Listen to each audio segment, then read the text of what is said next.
Hi Cuboro, I'm Dominic Montanari and this is my short video showing my prototyping and testing for the DT017 part. So here's the prototype. You can see it's got some cardboard, some bottles, a lot of tape. We've got a little toy that's wired into it. We've got functional surfaces A, B, C and D.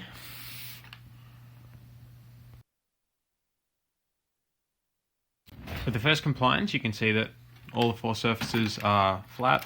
This one's not completely flat, but you get the idea. They're free from obstruction. This unit could easily be stacked.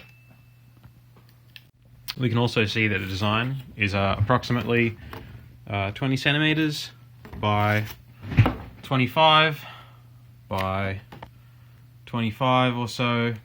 This is just a rough prototype, so of course the dimensions would be more shored up in a finished version, but you get the idea, it's the right scale. For the second specification, you can see there are no protrusions from the functional surfaces. It's bounded on the front and back.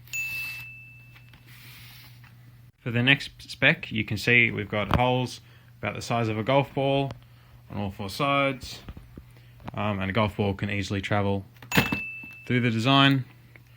The ball is also completely sealed within these bottles. There's no way for it to enter or exit through the design without going through these four paths, so that fills the next specification as well. Of course, you can get in through the front and back, but this has just been opened up. You could, in a real version, you'd have something stopping you, some transparent plastic.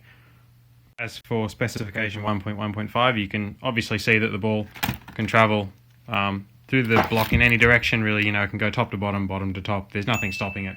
It's bi-directional. Okay, onto the suggested specifications. So you can see this little toy here, and when we turn it on, it makes noise and a light. So it's actually got a touch sensor in it. So the touch sensor activates the toy, and also you can make the ball activate the toy. I've added these wires which run through the tube. I'll demonstrate that. For specification 2.1.2, it was very vague, but you can also see sometimes the ball will get stuck a little bit. You saw there it rolled around in the bottom, so if you imagine this unit continued further down, it would take a little bit longer than free fall to move through the device, which I guess counts as significantly slowing it. The fourth last specification for suggested that I happen to fill as well. This, as you can see, is made of recycled material, so cardboard, plastic, and this toy that was already mass produced, so you could easily mass produce all the parts of this. These are just, I happen to fill all four of the suggested specs just by luck, really. For the compliance specifications, I thought, there's no real point in doing the disassembly within 15 seconds. As you can see, this is a very low effort, low technology prototype, so designing this to be able to be disassembled in a very short amount of time is really not something that's within the scope of a small prototype like this. It would take a lot more effort to design that something that could be done this way, so I've left that out.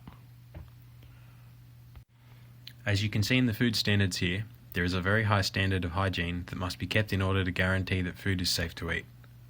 This specification is not something that could be filled for a low-tech prototype, and is certainly not something that should be filled for a toy that children would be touching with unwashed hands all the time. For the development specifications, you can also see that this toy is able to produce different sounds as well as different light flashing patterns, which fills 4.1.1 and 4.1.2. 4.1.3, you can see the ball is completely visible the entire time it's in the device.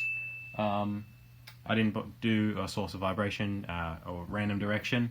I'll show you a quick video of the toy making all of its different sounds in a second.